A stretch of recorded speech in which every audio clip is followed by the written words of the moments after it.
Aray! Tama na po Lola, nasasaktan na po ako. Bakit po ba niyo ako pinapalo? Hindi po ba kayo masayang hinulihan ko po kayo ng paborito niyong isda? Ang tigas ng ulo mo, bata ka. Hindi ba't sinabi ko sa'yo na hanggat maaari, iwasan mong pumunta-punta sa lawa? Bakit hindi ka ba nakikinig? Tumatakas ka pa. Paano ko mapahamak ka? Ni wala man lang akong alam kung saan ka nagpunta. Pero Lola, ito lang naman po ang alam kong hanap buhay para lang po makatulong sa inyo. Ang gusto ko po sana, manggagaling sa pinaghirapan ko, ang ulam na ipapakain ko po sa inyo.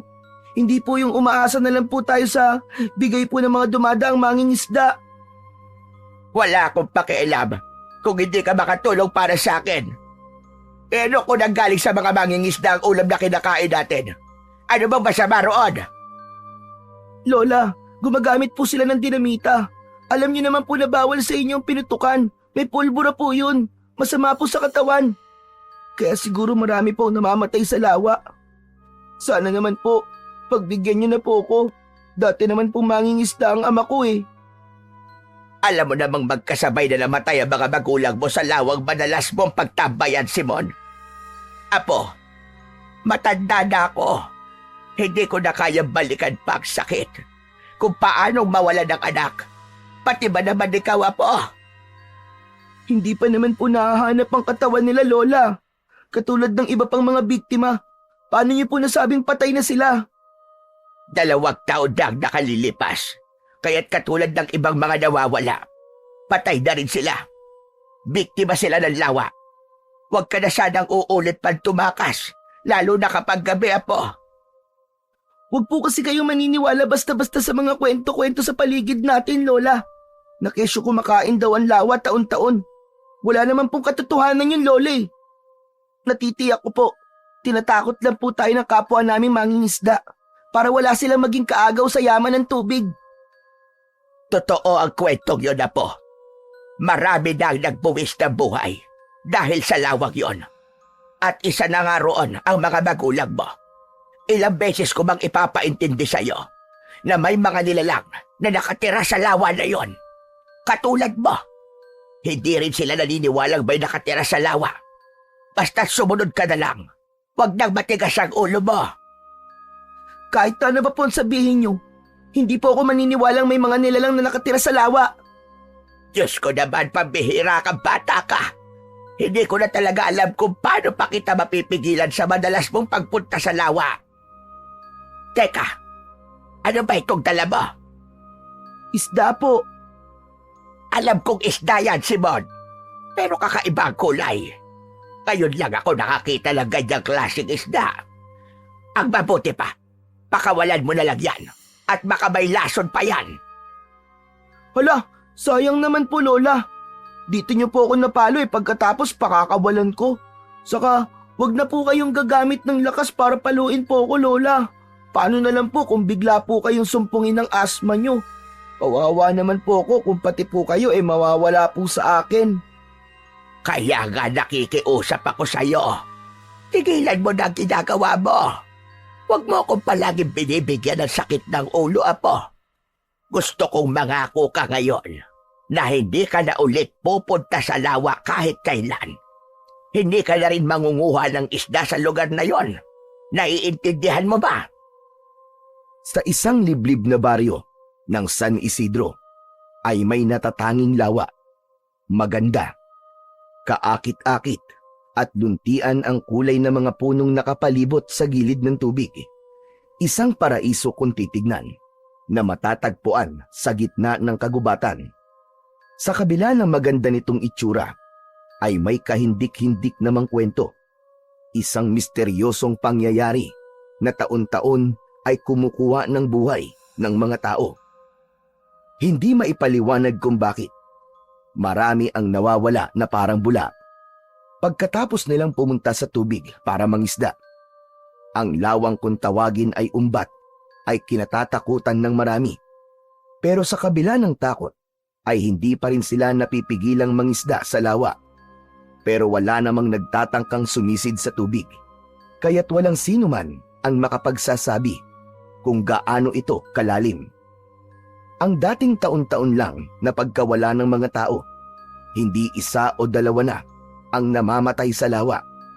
Ngayon lang nangyaring kumuha na naman ito ng 15 buhay ng mangingisda, na hanggang sa ngayon ay hindi pa rin nakikita ang katawan ng mga biktima. Kaya pagsapit ng gabi, muling bumangon si Simon. Sinilip si Lola Iska sa kabilang kwarto. Nilapitan niya ang nakahigang matanda na mahimbing nang natutulog sa mga oras na yon. Ayos, tulog na si Lola. Tamang-tama. Maliwanag ang buwan. Paniguradong marami na naman akong mahuhuling isda nito. Ang batang si Simon, edad 11, ay namulat na ang tanging pangingisda lamang ang hanap buhay. Magmula nang mamatay ang kanyang mga magulang sa lawa, ay hindi na siya nakapag-aral dahil kapos sa pinansyal. Kaya naman, siya ang pumalit sa kanyang ama para matustusan ang mga pangangailangan nila sa araw-araw. Lalo pa at may malubhang sakit sa baga si Lola Iska. Paglabas ng kwarto, ay dumiretso na si Simon sa kusina, bitbit ang inihandang kagamitan para sa pangingisda. Tanging antipara lang o pana ang dala ni Simon. Ang antipara ay parang baril na pana. May bala itong mahabang bilog, ngunit payat na bakal. May sima o kawil-kawil sa dulo, na kapag tumatama sa katawan ng isda, ay agad na namamatay dahil nawawasak ang laman sa loob. Malaki ang mga hakbang ng pana na halos patakbo ang ginawa ni Simon para makabalik agad sa bahay bago magising si Lola Iska. Hindi niya maipaliwanag kung bakit. Parang may malakas na puwersang humihila sa kanya papunta sa lawa. Natutuwa siyang humuli ng isdang may kakaibang kulay, maging ang hindi pangkaraniwang itsura ng mga nilalang na nakatira sa lawa. Pero pagdating niya sa gilid ng tubig sa katabing puno na madalas niyang pagtalian ng maliit na bangka, ay wala na ito. Hala! Pag minamalas nga naman, oo. Ngayon pa nawala ang bangka ko. Dito ko lang tinali yun eh. Pambira naman talagang buhay to, oo. Saan kaya napunta yun? Mabilis na inilinga ni Simon ang paningin sa gilid ng lawa. Tahimik ang buong paligid at tanging mga kulisap lamang ang kanyang naririnig. Malamig din ang simoy ng hangin na para bang napakagaan sa pakiramdam. Napangiti si Simon nang makita ang maliit niyang bangka na nakalimutan niyang itali. Pero nagulat siya sa paglitaw ni Buboy sa loob nito. Sinadya pala nito na paglaruan siya. Ang matalik niyang kaibigan na si Buboy ay madalas niyang kasama sa pangingisda. Nilapitan niya ito habang nakangising hawak ang tali na parang nang aasar. Grabe ka, tol ah. Akala ko na wala ng bangka ko eh. Paano mo nga pala nalaman na manghuhuli ako ngayong gabi ng isda? Para naman tayong hindi magkaibigan yan, Simon eh. Kung hindi pa kita pinuntahan hindi ko malalamang may plano ka. Pambihira ka. Gusto mo lang yata bagsulo ngayon eh. Ayaw mo lang yata akong kasama eh. Tumakas lang ako, no ka ba? Kaya pasensya ka na. Akala ko kasi hindi ka na pinapayagan ng mga magulang mo sumama sa akin eh. Inakasa mo na naman si Lola Iska ah. Bakit? Ikaw rin naman ah. Tumakas ka rin naman sa mga magulang mo ah. May dala ka pang kawil. Talagang pinagtripan mo pa ako. Akala ko talaga na wala na ang kaisa-isa kong bangka eh. O paano? Dating gawi uli? Tara na, at nang makarami. Halos hindi matanggal ang matamis na ngiti sa labi ng may 12 taong gulang na si Buboy. Habang itinutulak ang bangka papunta sa gitna, nauna pa itong sumampa sa bangka. Kaya si Simon na ang naghanda ng mga kagamitan, pati na ang pamain nila sa paghuli ng isda. At nang tuluyan ng makasakay sa sasakyang pantubig, dahan-dahan ang ginawang pagsagwan ni Simon na parang sumasabay lang sa ihip ng hangin. Nakakapanindig naman ang balahibo sa katawan. Ang kakaibang katahimikan ng tubig. Grabe. Para bang may masamang mangyayari. Sobra ka naman, Simon. Ayaw mo na yata akong kasama eh. Tinatakot mo na ako niyan eh. Alam mo namang matatakotin ako, di ba? Pwede ba? Huwag na lang natin pag-usapan ng tungkol sa katahimikan ng gabi. Para kasing alam ko na ang ibig mong sabihin eh. Buboy, tanong lang. Paano kaya kung totoong may nakatirang halimaw sa lawang ito, tapos sa mga katulad natin batang matitigas ang ulo, ang sunod na mabibiktima, at hindi lang mangingisdang gahaman ang kinukuha nila? Bakit naman, tol? Teka, huwag ka nang ganyan. Natatakot ako eh. Saka, paano mo naman nasabing tayo ang sunod na magiging biktima? Eh wala naman tayong ginagawang masama. Dahil tumakas tayo sa pamilya natin. Bigla tuloy akong nakaramdam ng konsensya sa ginawa ko. Mali yatang tinatakasan ko si Lola Iska. Kasi tol, halata akong takot na takot siya habang pinapagalitan niya ako eh. Kanina ko lang nakitang napaluwa si Lola. Ano sa palagay mo? Hindi ako mapalagay, tol eh. Ngayon ka pa ba aatras? Nandito na tayo sa gitna.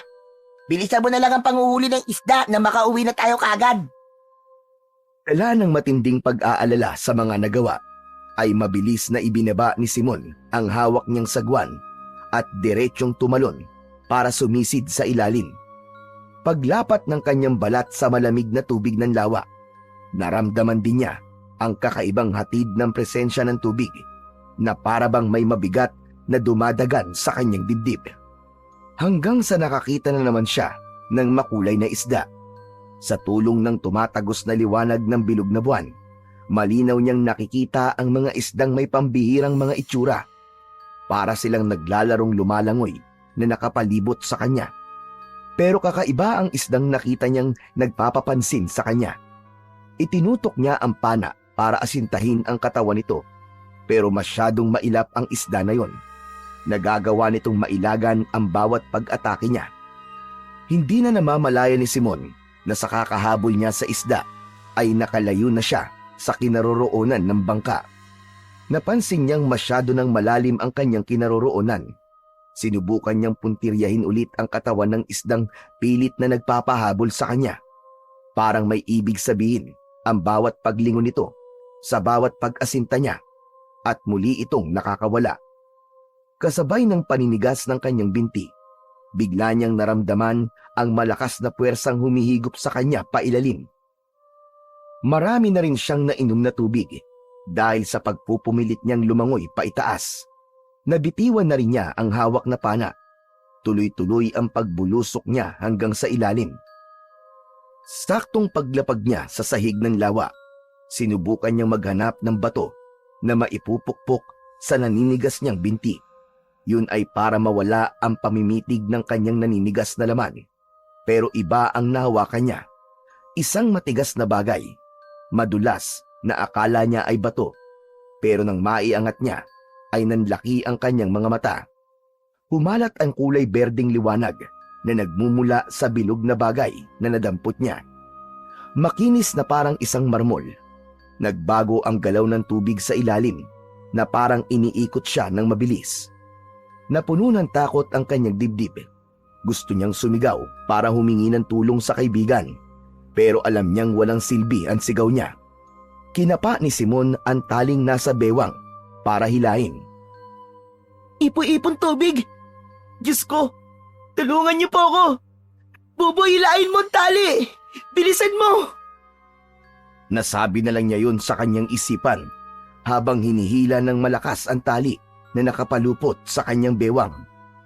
Nagtataka siyang hindi naiisip ng kaibigan na masyado na siyang matagal sa ilalim ng tubig. Kasabay ng liwanag na nagmumula sa bato, ang pagtunog ng ipo-ipo na parang may isang nilalang ang biglang nabulabog sa ginawa niya. Halos mahilo siya sa lakas ng pagkakaikot niya sa ipo-ipong nakabalot sa katawan niya. Nakapagtatakang bumilis ang kanyang paglangoy at nakarating na kagad siya sa ibabaw ng tubig. Diyos ko naman, Simon! Grabe ang tagal mo sa tubig ah! Tinakot mo naman ako! Saka tignan mo, naputol yung lubid sa bangka. Ano ba nangyari? Pambihira ka oh! Saka namumutla ang labi mo! Ano? Ayos ka lang ba? Buboy, may kakaibang nangyari sa akin sa ilalim ng tubig. Tulungan mo ako, dali. Tulungan mo ako. Hilahin mo ako para makasampa ako sa bangka. Akma na sanang lalapit si Buboy para tulungan si Simon, pero nagulat ang kanyang kaibigan nang bigla siyang umangat sa tubig. Diretsyong nakasampa sa bangka. Mabilis ang tibok ng kanyang pusong pinagmasdan ang nangyayari sa sarili. Mataas ang kanyang talon na parang kasinggaan ng papel. Iba ang nararamdaman niyang enerhiya na nanggagaling sa kulay berdeng bato. Pati ang liwanag na nililikha nito. Kung dating si Simon ang namumutla ang labi, ngayon naman ay si Buboy. Parang ibinabad sa suka ang mukha nito. Nakaawang ang labi. Nakadipa ang mga braso habang nakasandal sa dulo ng bangka. Ano nangyayari sa akin? Bakit ganito ang mga kilos ko? Ako rin. Nagulat ako nang bigla kang tumalon papunta sa bangka. Anong nangyayari sa'yo? Bakit ka nagkakaganyan? Tangka na sanang ikikwento ni Simon ang mga nangyari sa ilalim ng tubig nang biglang umikot ang kanilang bangka. Lumitaw ang tumutunog na ipo-ipong tubig. Pati ang pag-alingaw-ngaw ng malakas na huni ng hayop na parang nanggagaling sa ilalim ng lawa. Nakakakilabot ang tunog na tila malaking halimaw na galit na galit. Diyos ko! Ano ba nangyayari? Mukhang nagkakatotoo na yata ang mga sinabi mo kanina, Simon. Saka ano bang klase ng bato yung nasa kamay mo? Bakit kakaiba? Natatakot na ako. Umalis na tayo rito. Mabuti pa nga, bigla rin nagtaasan ang mga balahibo ko sa katawan eh. Sige, ako na lang ulit ang magsasagwan. Bilisan natin. Kukunin na lang sana ni Simon ang sagwan nang biglang lumitaw sa tabi niya ang isdang naging dahilan ng muntika niya nang ikapahamak. Malalaki ang kulay asul nitong kaliskis. Ang palikpik ay kulay pulang may halong dilaw. Kulay berde naman ang buntot. Pati ang mga mata ng isda, katulad ng kulay ng batong mahigpit niyang hinahawakan. Napalunok siya ng laway nang bigla niyang marinig ang boses ito. Halos manlaki ang kanyang mga mata dahil biglang nagsalita ang isdang may iba't ibang kulay. Umalis na kayo! Malapit na sila sa bangka nyo! Itakas mo mo siya, Simon! Huwag na huwag ka magpapahuli sa kanila! Papatay nila kayo! Hindi agad nakapagsalita si Simon. Nanginginig ang kanyang kamay na mahigpit na nakakapit sa sagwan. Titig na titig siya sa nagsasalitang isda. Kaya't napansin ni Buboy ang natutulalang si Simon. Habang nakatingin, sa isdang nakalitaw ang bibig sa ibabaw ng tubig.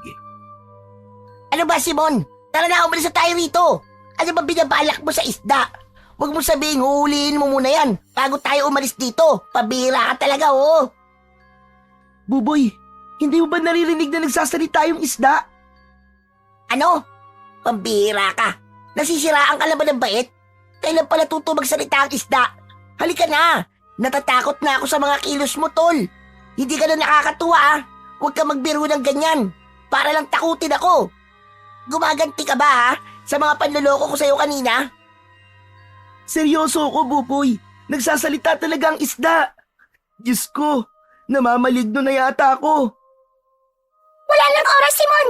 Umalis na kayo! Bilisan nyo! Ingatan mo mo dyan ng perlas! Ha? Anong sinabi mo? Ano ba? Tara na, Simon. Kinikilabutan na ako sa mga pinaggagawa mo, eh. Sandali lang, kinakausap pa ako ng isda eh. Meron siya malagang sinasabi sa akin. Huwag ka muna maingay dyan, ang ingay-ingay mo eh. Kung tama ang hinala ko, naririnig ko talaga ang boses ng isda dahil sa hawak kong mutya. Akin na nga ang sagwan.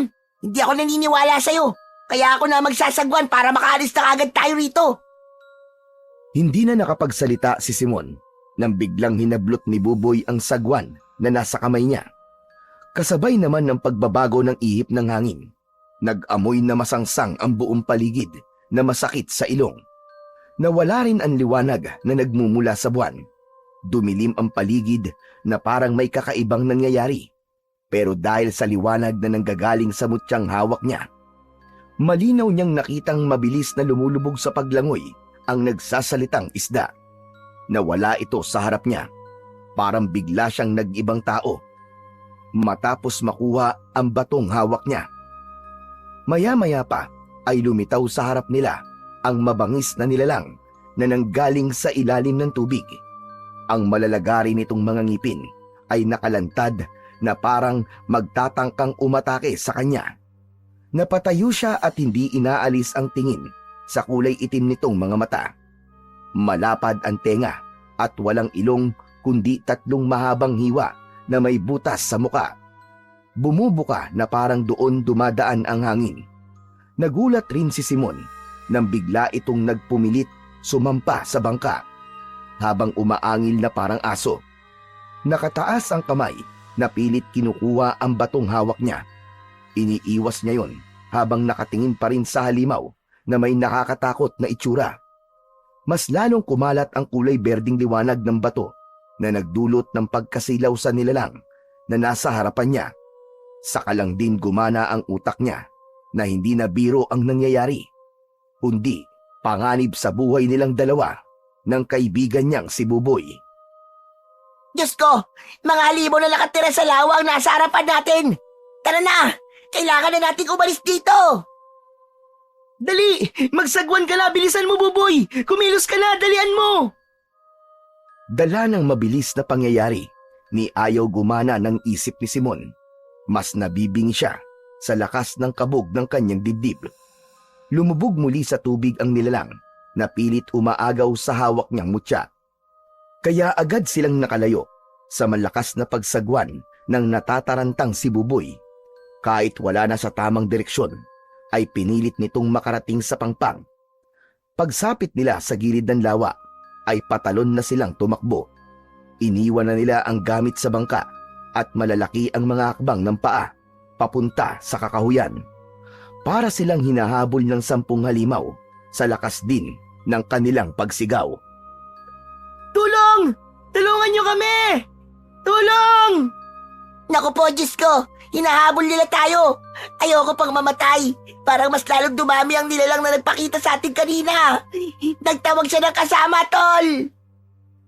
Halos paekis-ekis sa daan sina Buboy at Simon para lang makarating sa malawak na kagubatan. Iniisip niyang sa tubig lang kayang gumalaw ng halimaw, pero nagkamali siya dahil kitang-kita niya ang pag-ahon ng nilalang na humahabol sa kanila. Idagdag pa ang mga kasama nito na pare-pareho ang mga itsura. Gustong mawalan ng malay ni Simon dahil sa takot, lalo na sa pag-aalala sa lumiliwanag niyang mutya. Madalas din ang pagkakadapa ni Buboy sa pagtakbo, kaya naman tad-tad na rin ito ng mga galos sa kanyang katawan na ang dugo naman ay patuloy na pumapatak sa lupa. Ang masaklap, malalakas ang pang-amoy ng mga halimaw na parang mga asong sinisingot-singot pa ang nalalanghap na sariwang dugo. Parang nababaliw na lalong naging agresibong humabol sa kanila.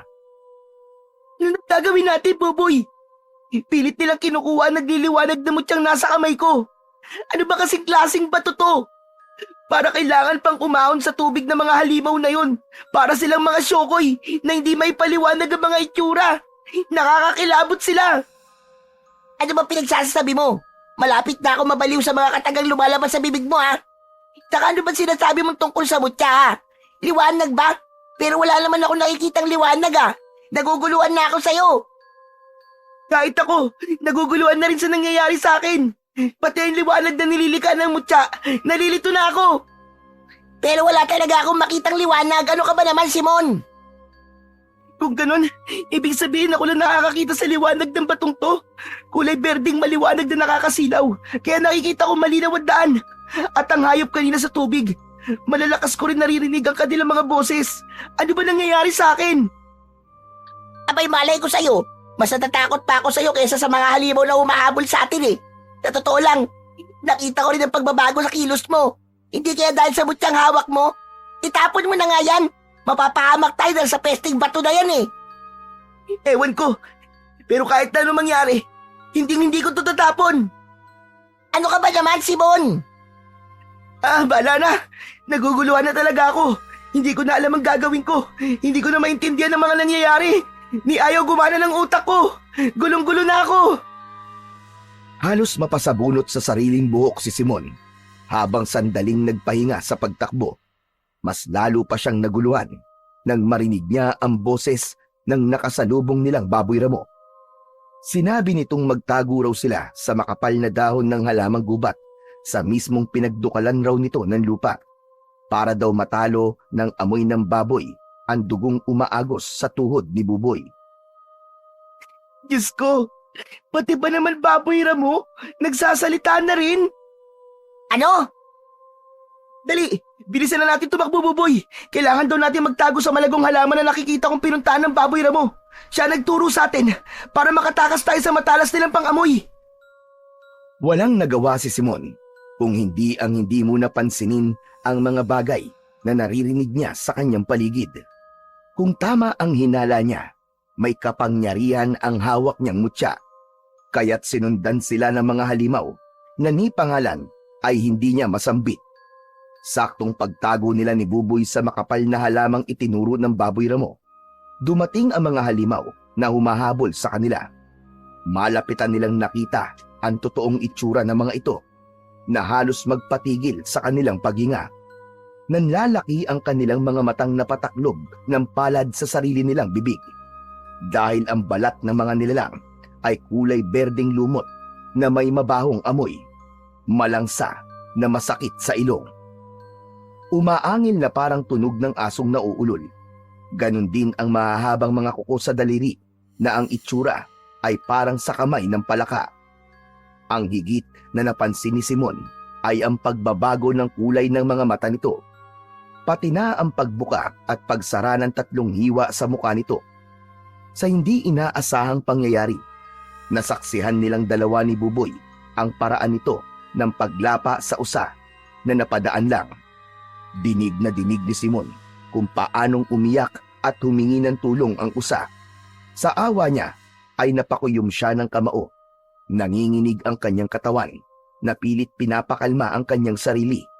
Mas lalo silang kinilabutan nang mula sa tapat ng kanilang pinagtataguan, lumaki ang bibig ng halimaw na halos umabot sa sikmura nito. Parang ahas na kayang palakihin ang bibig para lumunok ng biktima ng buong buo. Kahit isang buong malaking usapa ang lapain nito ay magkakasya sa makunat nitong bunganga. Dinig na dinig nila ang pagkadurog ng mga buto sa malalagari nitong mga ngipin. Tumulo ang dugo ng hayop sa baba nito, pero dinilaan lang ng malasangan nitong dila ang umaagos na likido. Hindi na nakayanan pa ni Buboy ang takot sa kanyang nasasaksiyang mga eksena. Pasigaw itong tumayo at tumakbong papalayo kay Simon. Nagulantang ang mga halimaw sa malakas na pagsigaw ni Buboy habang tumatakbo papalayo sa tabi ni Simon. Pero hindi ito hinabol ng mga nilalang. Sa halip, sabay-sabay na napatingin sa gawin niya. Nakangising nakadipa ang mga braso na bakas ang pagkasabik sa tangan niyang mutya. Wala nang nagawa si Simon kundi ang tumayo at humabol sa kanyang kaibigan. Buboy! Saan ka pupunta? Bumalik ka! Anak ka ng teteng! Buboy, wag mo akong iwan dito! Huwag kayong lalapit! Halimaw kayo! Huwag kayong lalapit! Biglang nagsalita ang mga halimaw, katulad ng mga hayop. Hindi makikitang bumubuka ang bibig nito, pero malinaw niyang naririnig ang boses ng pinuno. Ang sabi nito ay ibalik ang mutyang pag-aari nila, dahil kung hindi, uubusin ito ang mga taong nakatira sa paligid ng lawa, kasama ang kanyang lola. Nagulat siyang parang kilala siya ng nilalang. Hindi! Alam kong hindi sa inyo to, at sa mga itsura niyo mga halimaw. Malakas ang kutob kong kinuha niyo lang din ito sa tunay na may-ari. Ang lawa ang may karapatan sa mutya. Kaya umalis na kayo! Ang papangit niyo! Dahil sa mga sinabi ni Simon, biglang umalingaw-ngaw ang malakas na sigaw ng unang nagsalita. Nalantad ang malalagari nitong mga ngipin na may nakasabit pang karne ng usa. Dala ng bugso ng kanyang damdamin nang maalala ang ginawa nito sa kaawa-awang usa. Sinugod niya ito kahit walang dalang armas, kundi ang maliit lang niyang kamao na may lamang mutya. Dala ng matinding emosyon, nagawa niyang makalundag ng mataas, pabagsak sa kabilang likod ng mga kalaban.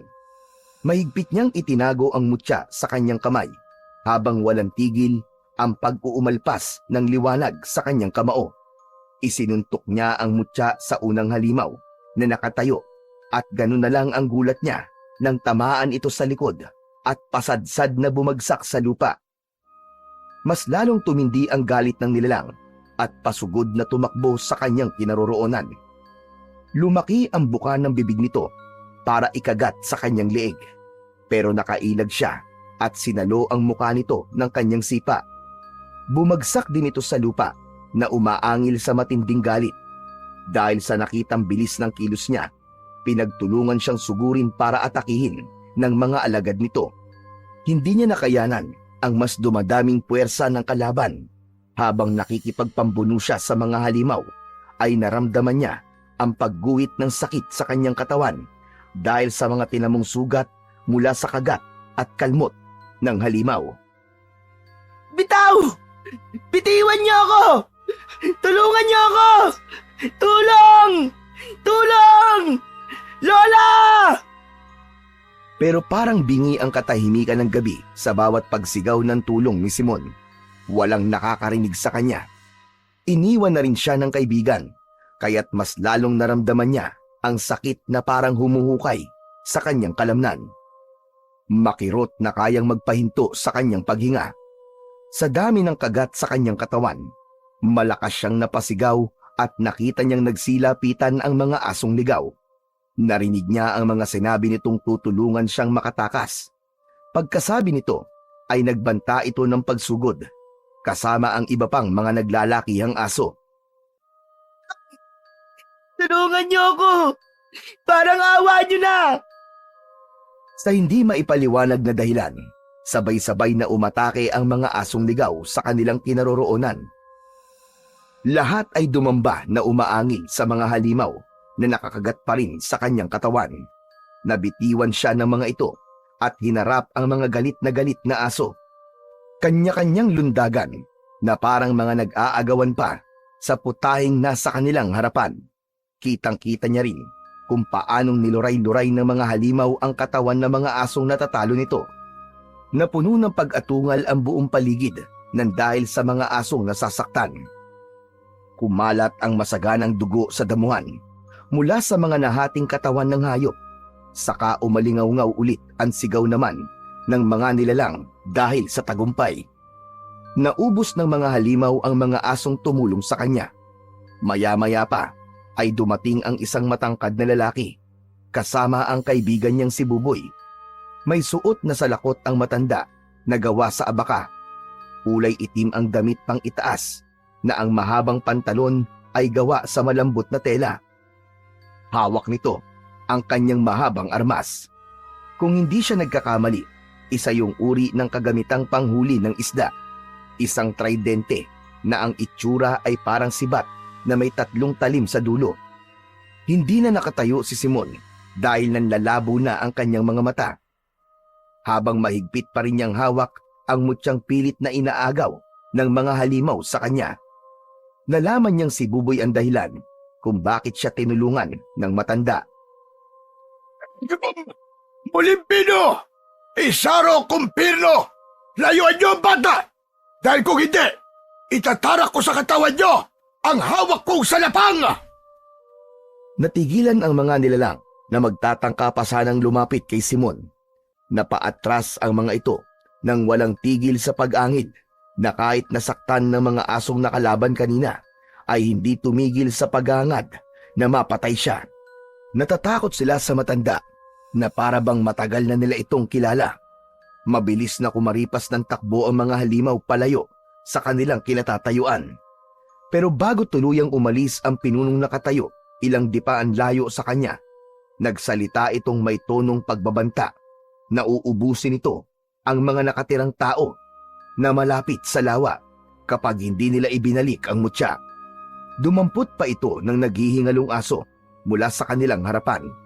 Winakwak nito ang tiyan ng aso at hinalukay ang lamang loob gamit ang mahahaba nitong mga kuko. Wala man lang siyang nagawa para iligtas ang asong tumulong sa kanya. Napapikit si Simon at tumulo ang masaganang luha sa kanyang mga mata. habang naririnig niya ang huling boses ng aso na wag raw niyang sisisihin ang kanyang sarili sa mga nangyari sa kanila. Karangalan daw nilang ipagtanggol ang mutya ng perlas.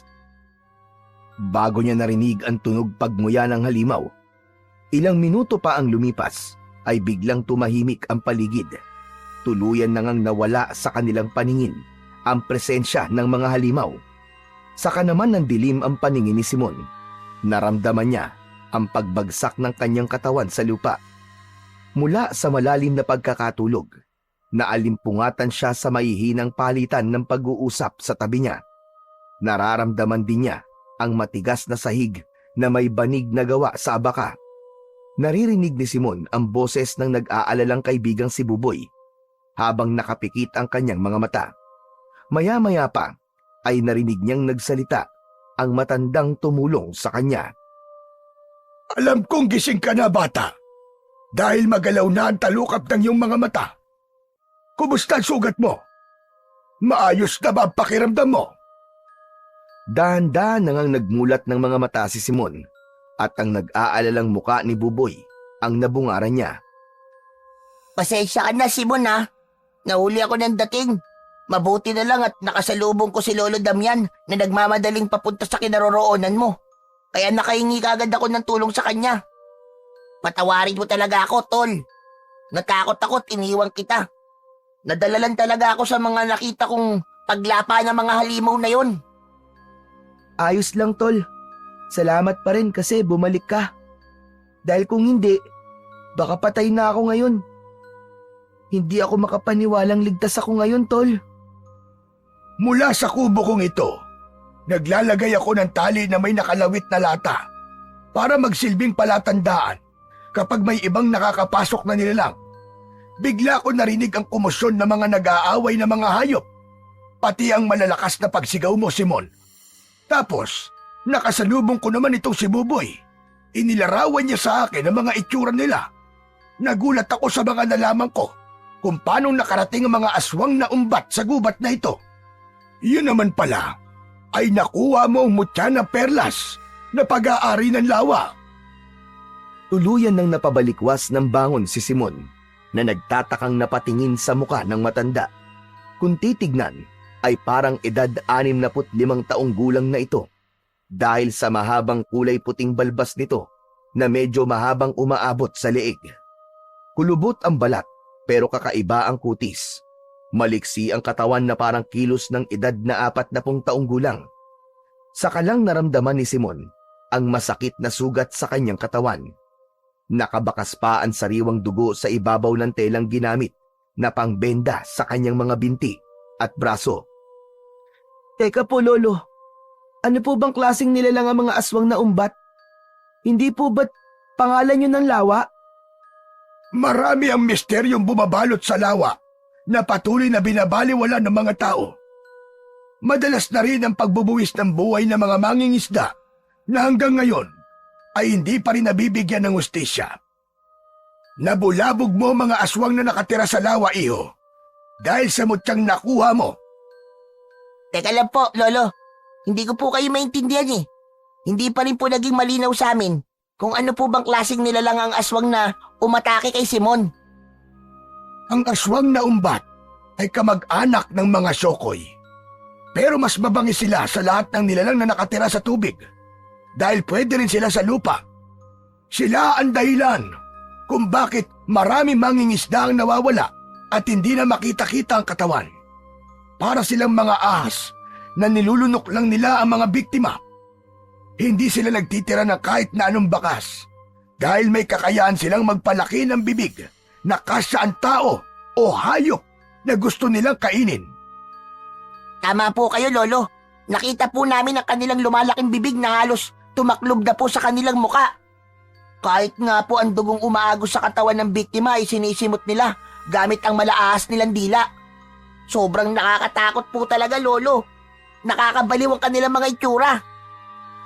Kaya ako nga po iniwan si Simon nang dahil po sa sobrang takot ko eh. Kasama po ang mga magulang ko sa naging biktima nila, Lolo. Ang masakit pa, walang magawa ang kapitan para puksain ang mga salot na halimaw na yun. Kaya't paano po sila mapipigilan, Lolo? Dahil walang makakatalo sa kanila, maliban sa taong may tangan ng mutya ng perlas. Ano po, Lolo Damian?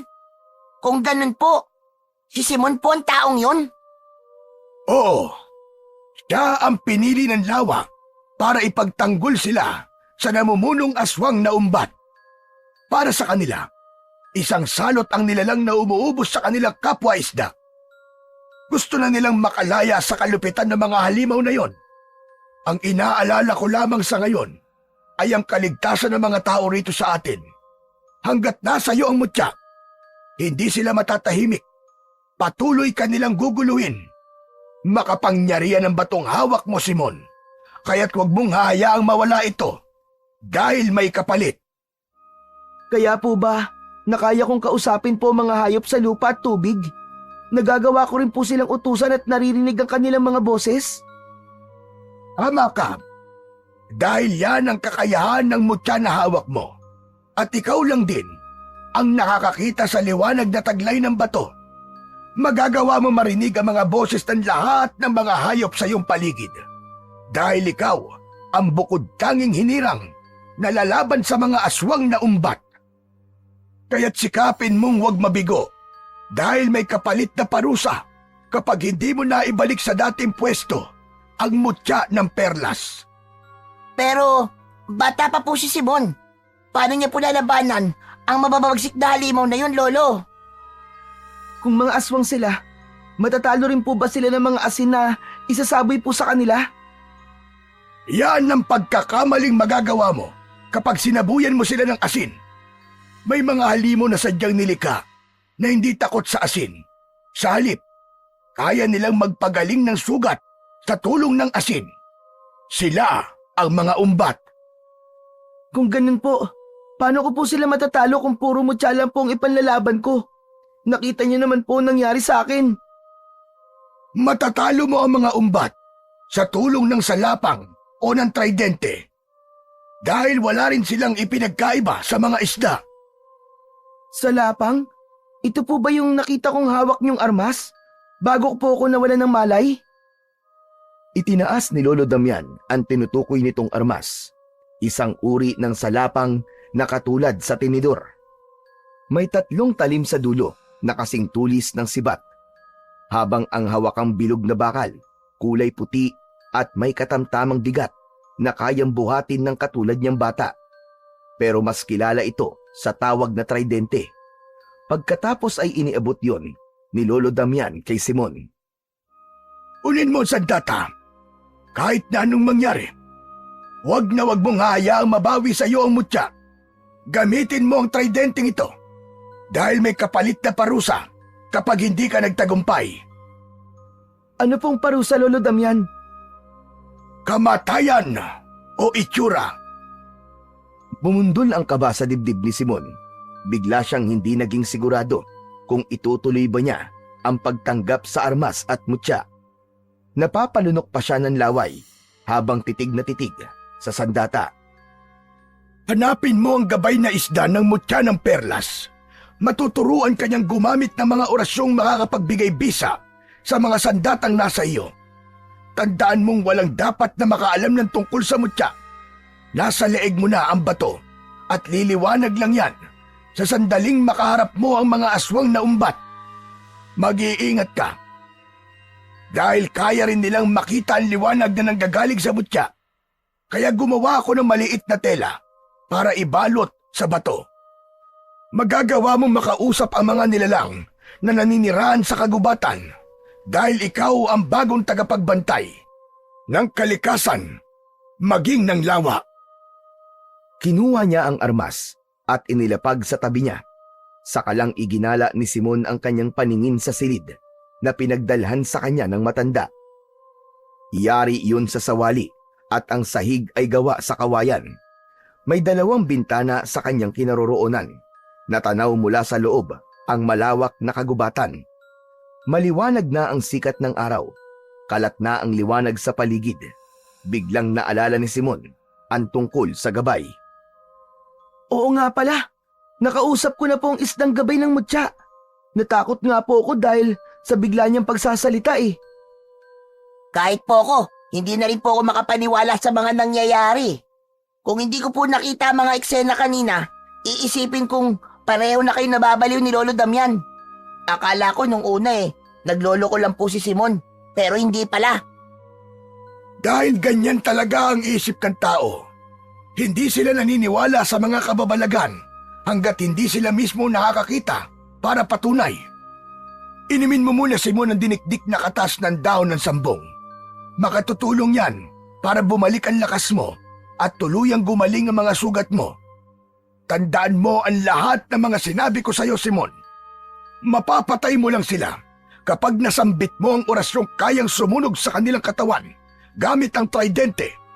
At sa oras na may makabalik sa lawa ng kahit 2 umbat, makakaya nilang magpagaling ng kanilang mga sugat. Matagal na hindi nakapagsalita si Simon. Bigla niyang naalala ang tungkol kay Lola Iska, kung gaano na lang ang pagtutol nito na wag siyang pumunta sa lawa.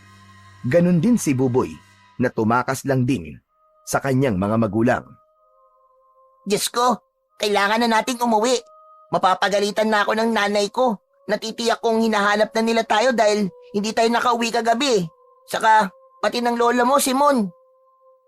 Pero, paano ko ipapaliwanag kay Lola ang mga benda ko sa katawan? Mag-aalala siya sa akin. Dapat yan ang pumasok sa isip nyo bago kayo nagdesisyon para takasan ang pamilya nyo. Paano kung sa paghahanap nila sa inyo ay mapahamak sila? Makakaya ba ng mga konsensya nyo? Lalo pa't nagkalat na ngayon ang mga aswang na umbat. Alalahanin niyong wala silang pinipiling oras kahit pa may presensya ng araw. Diyos ko, bigla po akong kinabahan dahil sa mga sinabi niyo Magsilbing aral sana sa inyo ang nangyari ngayon. Dahil sa ginawa mo, Simon, bigla ka tuloy nagkaroon ng mabigat na tungkulin na hahamon sa buhay mo. Dahil sa katigasan ng ulo nyo. Kung nakinig kayo sa mga sinabi nila, wala sanang mapapahamak. Hindi ko po pinagsisisiyang napunta po sa akin ang mutya ng perlas dahil magagawa ko na po mabigyan ng hustisya ang pagkamatay ng aking mga magulang. Kung tamang sila nga ang mga aswang na pumapatay sa mga tao, dapat lang na mapigilan ko po sila. Nangyari lang ang pambibiktima ng mga umbat dahil sa walang habas na pagkonsumo ng mga tao sa pagkain nila. Kaya't naghahanap sila ng pagkain sa lupa. Kaya lang, nakatikim na sila ng karne ng tao. Kaya patuloy silang nambibiktima. Ang paggamit ng mga dinamita ang isa sa itinuturong dahilan kung bakit pati ang mutya ay nawala sa tamang pwesto. Kumukuha lang sila ng kapalit. Sana matuto ang mga tao na huwag ubusin ang paggamit sa yaman ng tubig dahil marami ang madadamay sa pagkakamaling ginawa nila. Tara na, Simon. Umuwi na tayo. Kung kaya mo nang maglakad, Simon, sige na. Pwede na kayong umalis. Pinakiramdaman ni Simon ang paligid, pati na ang kanyang mga sugat, kung gaano pa ito kasakit. Hinawakan niya ang suot na kwintas na may nakabalot na tela, sa kadahan-dahang bumaba ng katre. Hinuha na rin niya ang salapang at nag-umpisang humakbang. Parang nagdahilang nawala ang sakit at konti na lang ang nararamdamang kirot. Kaya naman, nagtatakang napatingin siya sa matanda. Hindi niya maiwasang hindi mag-isip kung sino ba talaga si Lolo Damian. Bakit marami itong alam sa mutya at sa aswang na umbat? Magtatanong na sana si Simon nang biglang nagsalita si Buboy. Tara na! Bigla akong nag-alala sa mga magulang ko eh. Paano kung totohanin ang pinuno ng mga aswang ang tungkol sa banta nito? Diyos ko, hindi ko kaya mawalan ng mga mahal sa buhay. Tara na, Simon! Kaya nga magtulungan kayong magkaibigan. Yan lang ang magagawa ng bawat isa sa inyo para protektahan ang mga tao. Kunin mo, Buboy, ang nakasabit na itak sa dingding nang kahit papano may sandata ka rin laban sa kanila. Marami sila at huwag niyong maliitin ang kanilang kakayahan. Higit pa sila sa inaakala nyo. Pagkatapos magpaalam sa matanda, ay dahan-dahang naglakad sina Simon at Buboy papasok sa loob ng kakahuyan. Madalas ang paglinga ng magkaibigan sa hulihan ng daan. Kahit kalat na ang liwanag sa paligid, ay pakiramdam nila na may aswang pa rin na nakaabang sa kanila. Lalo pa at sa bawat daanan nilang lupa ay may mga hayop na nagugulat sa kanilang mga presensya. Pati na ang paminsan-minsang pakikipag-usap ni Simon sa mga nakakasalubong na hayop sa gubat. Tuwang-tuwa naman si Buboy na nauutusan ni Simon ang mga hayop, pero napawi ang ngiti nila sa labi nang madaanan ang taong naging biktima ng mga umbat. Katulad ng dati, maraming taong nakikiosyoso. Nakasilip na rin ang dalawa sa umpukan ng mga taong bakas ang matinding pag-aalala sa mga muka. Halos tumalon sa iyak si Buboy nang makilala kung sino ang nakahandusay sa damuhan. Habang pinagkakaguluhan ng mga tao, kitang-kita ni Simon ang pagluhod ni Buboy sa tabi ng biktima na walang iba kundi ang ama nito. Tay! Tatay ko! Bakit? Anong ginawa nila sa inyo? Diyos ko, tatay ko! Ang tatay ko! Pinatay ng mga halimaw! Tay! Parang binabasag ang dibdib ni Simon habang pinapanood ang paghagulgol ng iyak ng kaibigan niyang si Buboy. Yakap-yakap nito ang wala ng buhay na katawan ng ama. Ang mga laman loob ay nagkalat pa sa damuhan. Ang mas masakit pa, nalaman ni Buboy na namatay ang ama dahil sa paghahanap sa kanila. Parang mababaliw ito sa pagsisisi sa sariling pagkakamali. Maging si Simon, nakaramdam din ng konsensya dahil sa nagawa niya. Namatay ang ama ng kaisa-isa niyang matalik na kaibigan at kasama siya sa dapat nasisihin. Kailan pa kayo kikilos? Hindi pa rin ba kayo maniniwala? Mga aswang na umbat ang gumawa nito. Uubusin nila tayo. Sila ang pumatay sa ama ko. Mga demonyo sila! Mga demonyo sila! Tama na Buboy. Hindi sila naniniwala sa'yo. Bitiwan mo ako! Nang dahil sa mutya, namatay ang tatay ko! Umalis ka na! At wag ka lang papakita sa akin kahit kailan! Oo na. Kasalanan ko na. Masama akong kaibigan. Patawarin mo ko, Buboy. Hindi ko sinasadya. Iyak lang ang naging tugon ni Buboy na muling niyakap ang katawan ng ama, habang ang mga tao naman ay hati ang opinyon. Mas lamang ang hindi naniniwala dahil kagagawan daw yun ng buwaya sa lawa. Kahit na anong gawin nila, wala talagang naniniwala sa kanila. Maya-maya pa ay narinig niya ang umiiyak na boses ni Lola Iska na mahigpit na yumakap sa kanyang likod, pero na makabawi sa pag-aalala ay malalim na kurot sa tagiliran ang ginawa nito. Aray! Aray, Lola, tama na po. Masakit po ang mga sugat ko sa katawan. Tama na po. Anong ginawa mo? Na ako mababaliw sa kakahanap sa'yo. Bigla ka nawala sa tabi ko. Hinanap kita. Kayo ni Buboy. Kita mo na ang nangyari. Nang dahil sa katigasan ng ulo nyo, may isang buhay na naman ang nawala. Patawarin niyo po ako, Lola. Hindi ko po sinasadya. Alam ko po nagkamali ako. Si Buboy po. Kawawa naman po siya, Lola. Kasalanan ko po ang lahat ng ito. Kasalanan ko po. Hindi na maibabalik ang buhay na nawala. 5 beses na itong nangyayari sa loob lamang ng 1 buwan. Ngayon lang din nangyari ang ganitong pagpaslang na nag-iwan sila ng bakas. Kaya maghihigpit si Kapitan. Pababantayan na niya ang paligid ng lawa. Wala na ring mga tao ang maaaring lumabas sa itinakdang oras. Tara na, Apo. Natatakot na ako sa lugar na ito. Pero paano po si Buboy? Paano po ang kaibigan ko? Hayaan mo muna siyang mapag-isa. Masakit ang mawalan ng ama, lalo na't hindi pa niya alam na hanggang ngayon ay hindi pa nagkakamalay ang kanyang ina dahil sa mga nangyari. Tara na, umalis na tayo rito. Yakap ang bewang ni Simon ng braso ni Lola Iska. Inalalayan siya nitong maglakad pauwi sa kanilang bahay. Mabibigat ang hakbang na hindi may alis ang kanyang paningin sa nakaupong kaibigan sa damuhan.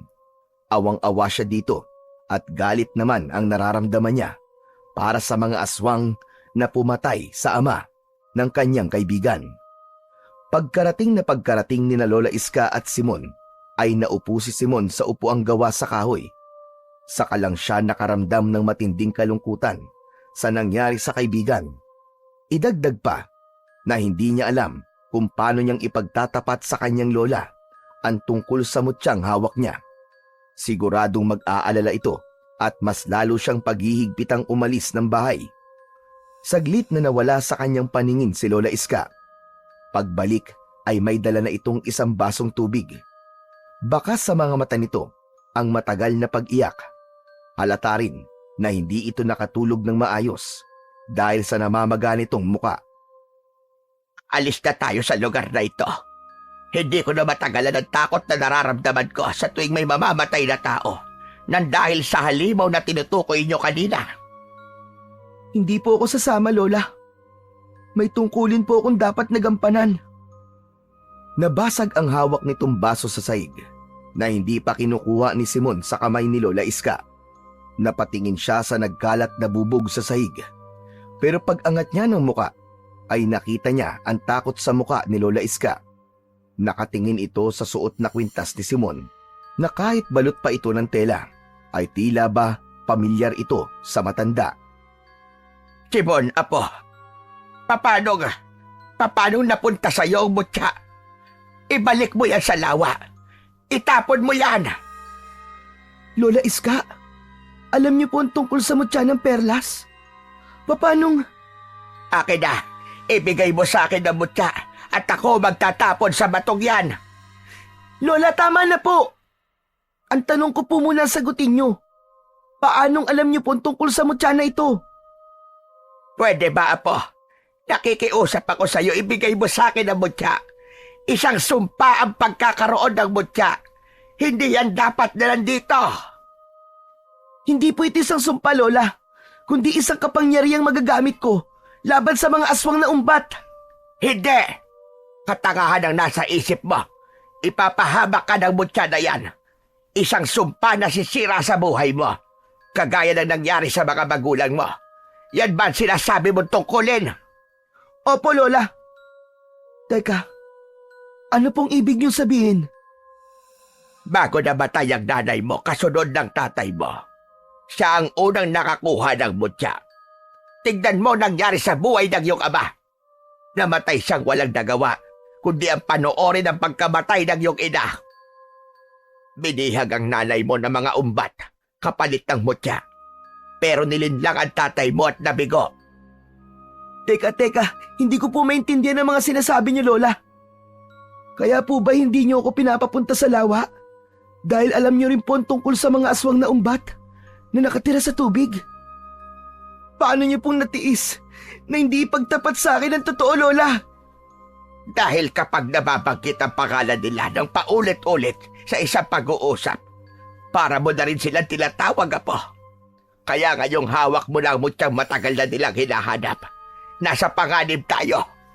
Lahat ng mga taong nakatira dito sa baryo. Mamamatay tayong lahat. Kasabay ng malakas na pagsigaw ni Lola Iska, ay malakas ding bumalandra ang pinto sa kusina. Nawasak na iniluwa ang naglalaway na halimaw. Nakangising nakatingin sa gawin nila. Bakas sa mukha ng nilalang ang matinding pagkauhaw sa dugo. Dahil maging ang alaga nilang kuneho ay dinukot nito sa kulungan at walang awang nilapa sa harap nila. May halimaw! Tumakas na po kayo, Lola! Diyos ko, kahit araw ay umaatake ang mga nilalang na halimaw na ito. Lola, pakiusap po, tumakas na po kayo! Iligtas niyo po sarili niyo! Hindi pa man nakakaakbang si Lola Iska, ay nasira na ng mga halimaw ang dingding sa harap ng kanilang balkonahe. Dahil gawa lang sa pawid ang dingding, madaling nasira ng mga aswang ang kanilang kubo, kahit punong-puno ng katanungan ang isip ni Simon. Mabilis niyang dinampot ang nakasandal na tridente sa bangkong inuupuan niya kanina. Hinarangan niya si Lola Iska para protektahan ito. Biglang lumiwanag ang hawak niyang sandata na patuloy na iwinawasiwas ang armas sa dalawang umbat na magtatangkang sumugod sa kanila. Habang maririnig ang malalakas na pag-angil na parang nagagalit na asong nauulol. Si Lola Iska naman ay nanginginig na sa takot na nakatago sa likod ni Simon. Saktong paglundag ng unang nilalang na dumating sa kubo ay sinalo naman niya ng pag-atake gamit ang tridente. Bumaon ang talim sa dibdib ng halimaw. Nakita niyang lumiwanag ang suot niyang mutya, pati na ang hawak niyang sandata. Ang hawakan nitong bakal ay uminit na tumulay hanggang sa dulo. Halos mabingi si Simon sa lakas ng sigaw ng umbat dahil sa napapaso nitong balat pati ng laman. Bumagsak ito sa sahig na kawayan. Sa kanya nilapitang ipinakita sa kasamahan nito ang matindi niyang galit sa halimaw. Nagkikikisay na bumubula ang bibig ng halimaw. Habang nakatirik ang mga mata, bumulwak ang dugo mula sa laman na tinamaan ng talim. Napatay mo, Apo! Simon! Sa likod natin! Sa lakas ng sigaw ni Lola Iska ay mabilis din ang ginawang pag-ikot ni Simon para salubungin ng hawak niyang armas ang galit na aswang. Mabuti na lang at tinamaan niya ito sa leeg na halos lumampas ang talim sa batok nito. Nanginginig ang boses na pilit inaabot ang mutyang nasa leeg ni Simon. Tinadyakan niya ito kaya't natumba rin ito sa saig sa tabi ng una niyang napatay. Pagsisisihan niyo ang ginawa niyong pagpatay sa aking mga magulang, pati na sa aking alaga, at sa tatay ng kaibigan ko! Itinarak ni Simon ang talim ng tridente sa dibdib nito. Kagaya ng nangyari kanina, nasunog rin ito sa init na taglay ng kanyang sandata. Idagdag pa ang pagbaon ng talim sa laman nito. Naluluwa sa galit na inikot ang talim sa dibdib ng aswang. Bumulwak ang kulay itim na dugo na may amoy malangsang masakit sa ilong. Halos wala siyang patawad na paulit-ulit niyang sinaksak ang katawan ng umbat. Tama na, Apo! Tama na! Masyado ka na nagpapadala sa galit mo. Umalis na tayo rito. Hindi tayo ligtas dito. Kailangan ko po kayo madala sa ligtas na lugar. Kay Lolo Damian, doon po muna kayo titira pansamantala hanggat hindi ko po natatalo ang mga umbat. Sino? Sinong Damian? Siya po ang gumamot sa sugat ko. Sa kanya rin po galing ang tridente. Ligtas po kayo sa bahay niya. Tara na po. Nararamdaman ko po malapit na silang makarating sa bahay natin. Mukhang tototohanin po ng mga umbat ang banta nila sa baryo. Sa sandaling hindi ko maibalik ang mutya. Diyos ko, bakit ba nangyayari ito sa atin, Apo? Bakit ikaw pa ang pinili? Natatakot ako. Baka mapahamak ka at mawala ka rin sa akin. Hindi po mangyayari yun, Lola. Hanggat nasa panig po tayo ng kabutihan, wala pong makakatalo sa atin. Malalaki ang mga hakbang nila na lumabas sila sa nawasak nilang bahay. Naluluwang muling pinagmasdan ni Simon ang namatay niyang alaga. Saka mabilis na tinahak ang daan papunta sa kagubatan para ihatid lamang ang matanda sa bahay ni Lolo Damian. Nadaanan niya ang lawa at nilapitan niya nang maalala niya ang gabay ng mutya, ang isdang una niyang nakausap. Ano pa ginagawa natin dito, Apo? Nasa panganib ng lugar na ito. Hindi tayo pwedeng manatili sa lawa. Wala po akong nararamdamang panganib sa tubig. May kailangan lang po akong kausapin, Lola. Ilinisan muna ni Simon ang talim ng tridente, maging ang kanyang brasong tinalsikan ng dugo ng umbat. Saka lang din niya naramdaman ang pagkirot ng sugat sa hita. Pero dahil sa tulong ng mutya, napapanatili niya ang lakas ng kanyang katawan. Maya-maya pa ay lumitaw ang isdang gabay ng mutya ng perlas. Magmadali ka, Simon! Wala lamang ang nilalang sa loob ng lawang ito. Nagkalat sila sa kagubatan para ubusin ang mga tao sa palibot ng baryo. Iligtas niyo sila at kahit na anong mangyari, wag mong ibibigay sa kanila ang mutya. Paano ko sila matutulungan? Hindi ko nga alam kung paano gamitin ang bisa ng mutya. Saka, bakit nakakaya nilang umatake kahit may presensya pa ng araw? Dahil nawala ang mutyang bumabalanse sa lahat ng nilalang na nakatira sa tubig, maging sa lupa.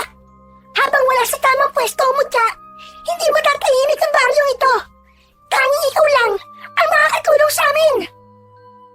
Apo, ano ba nangyayari? Bakit parang nakakausap mo ang isda? Tama po kayo, Lola. Talagang nakakausap ko po ang lahat ng mga hayop na nakatira sa tubig at lupa. Kaya ko rin po silang utusan sa tulong ng mutya. Wala nang oras, Simon. Ilagay mo ang sandata sa tubig. Saka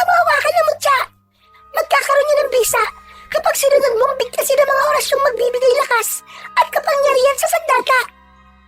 100 ang bilang ng umbat na humahon sa lawa para ubusin ang mga tao. Kaya kailangan mo magmadali. Kailangan mo rin maibalik ang mga aswang sa lawang ito at ikulong sa pamamagitan ng mutya. Ganun na nga ang ginawa ni Simon. Pagkalapat niya sa armas na tridente sa tubig, lumiwanag ito kasabay ng paghaplos niya sa mutya. Parang may naramdaman siyang malakas na enerhiyang gumapang sa buo niyang pagkatao. Mahirap ipaliwanag, pero parang nawala ang sakit ng mga sugat niya. Pero nandoon ang marka ng kagat. Hindi na nga lang niya maramdaman pa ang kirot na parang kusang binura ng mutya. Sa halip, parang gumaan ang kanyang pakiramdam. Ang lahat ng yun ay nasaksihan ni Lola Iska habang nakaawang ang bunganga. Bagamat hindi nito nakikita ang liwanag, pero nararamdaman nito ang malakas na puwersang nanggagaling sa buo niyang katawan. Susunod ka lang sa dikta ng isip mo para masambit mo ng maayos ang orasyon. Ako naman ay hihingi ng tulong sa mga kasamahan ko para matulungan ka. Kung sakaling maibabalik mo dito ang mga umbat, pipigilan namin sila para maibalik mo sa dating pwesto mo, Mutya. Pagkasabi nito ay mabilis na lumangoy ang gabay palayo sa kanila. Halos manlaki ang mga mata ni Simon nang pagkalipas ng ilang minutong pananatiling nakatayo ay muling lumitaw ang gabay kasama ang mas maraming isda. Lahat ay nagpapasalamat sa kanya at ipinagdadasal na sana ay magtagumpay ang batang si Simon. Malalaki ang mga hakbang ng paa nang magtungo sila sa kagubatan. Pinakiramdaman din ni Simon ang bawat galaw ng mga dahon sa paligid, lalo pa at kasama niya si Lola Iska. Hanggang nagulat na lamang siya sa paglitaw ni Buboy sa tabi nila kasama ang iba pang mga taong sugatan. Ako sila rito sa gubat. Nagsimula na sila sumalakay kanina. Kaya nalaman ko rin na sinugod na rin kayo ng mga aswang dahil nakita ko nawasak ang dingding nyo at may 2 nakaandusay na umbat. Hindi na ba masama ang loob mo sa akin, Buboy? Walang dahilan para magtanim ako sa iyo ng sama ng loob. Hindi na may babalik ang buhay ng aking ama, tol. Patawad nabigla lang ako. Pero, paano ang libing ng tatay mo? Tumungo si Buboy at nakita niya ang masaganang luha sa mga mata nito na agad din namang naintindihan ni Simon. Teka, Buboy, ang ibig bang sabihin ng luha mo? Kahit wala ng buhay ang katawan ng ama mo, kinain pa rin nila? Oo, marami sila, Simon. At ang mga kasama ko lang ang nakaligtas. Marami ang sugatan sa kanila. Kaya nga kailangan ko silang dalhin kay Lolo Damian para dun gamutin. Sasagot pa sana si Simon nang bigla niyang narinig ang malalakas na sigawan ng mga taong kasama ni Buboy at halos manlaki ang mga mata ni Simon nang makitang inaatake na sila ng mga kalaban. Dahil sa takot ay kanya-kanyang takbo ang mga kababaryo nilang gustong maitakas ang sariling buhay. Mabilis na kumilos si Buboy, pati na si Simon, para salubungin ang higit 10 mga umbat. Bawat takbo pasalubong sa mga aswang ay galit na pinuntirya niya ang mga dibdib ng halimaw. Bawat tamaan ng kanyang sandata ay malakas ding bumabagsak sa lupa. Nagkikikisay na parang nakukuryente. Idagdag pa ang pahabol na pag-atake ni Buboy gamit ang itak.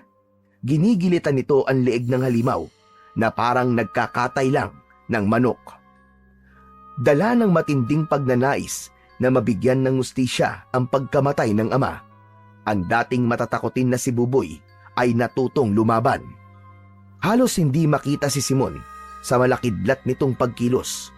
Parang hangin lang kung dumaan na sa bawat tamaan ng sandatang tridente ay bumabagsak ang kalaban sa damuhan. Bumubula ang bibig at naninigas ang mga panga na hindi maibuka ang mga lumalaki nilang bunganga. Saka lang nagkakaroon ng pagkakataon ang mga taong makaganti sa mga umbat. Pinagtutulungan ng taong bayan ang mga nakahigang aswang hanggang sa malagutan ito ng hininga.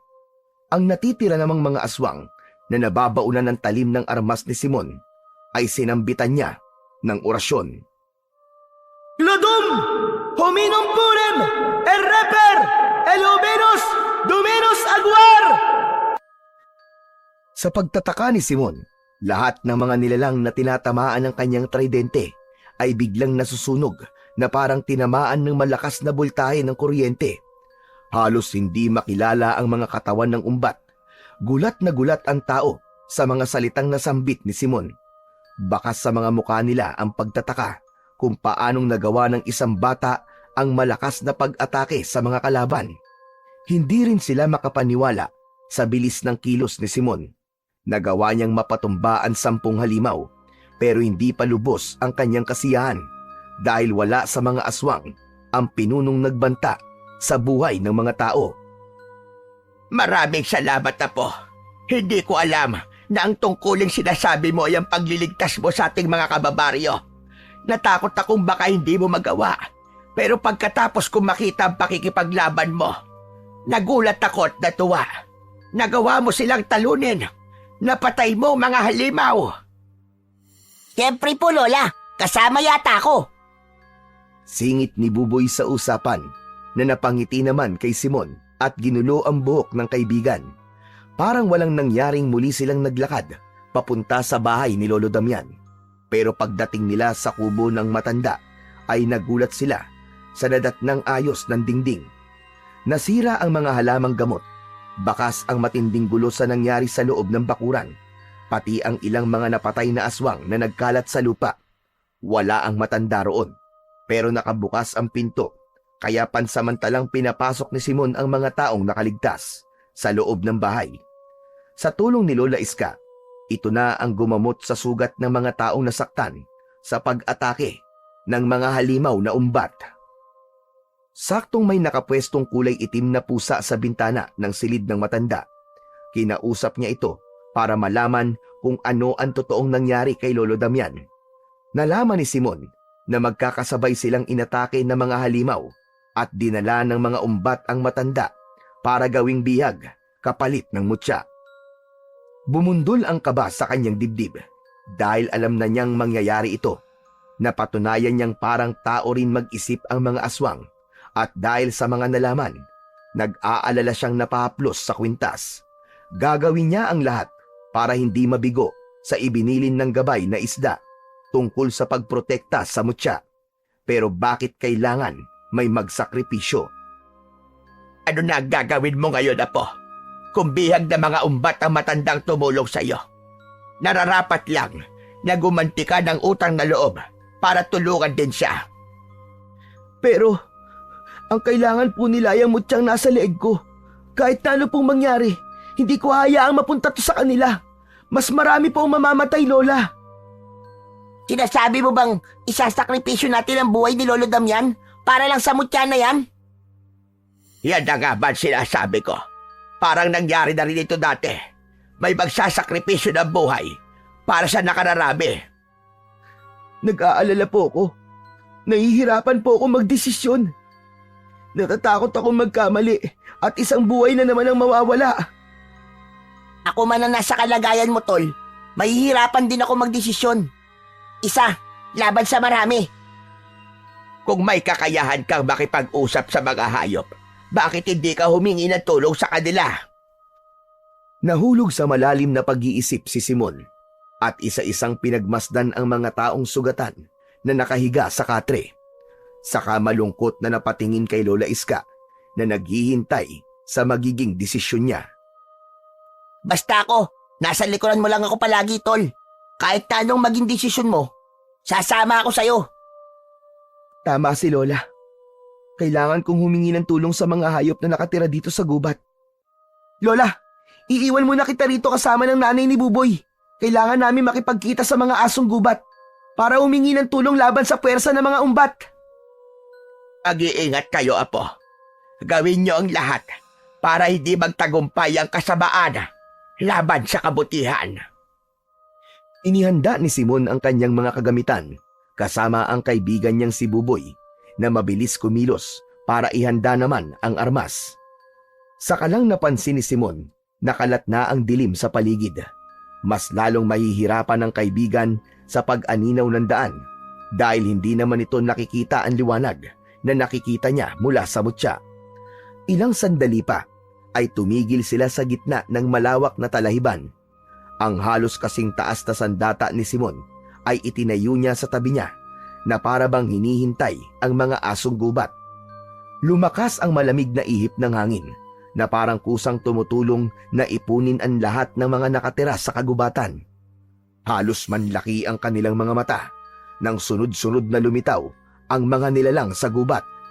Karamihan sa kanila ay mga asong ligaw na bahagya pang umaangil dahil sa presensya ni Simon. Kailangan ko lang ang mga tulong nyo para maibalik ang dating katahimikan ng baryo. Hindi ko matatalo ang kampo ng kadiliman kung mag-isa lang akong lalaban.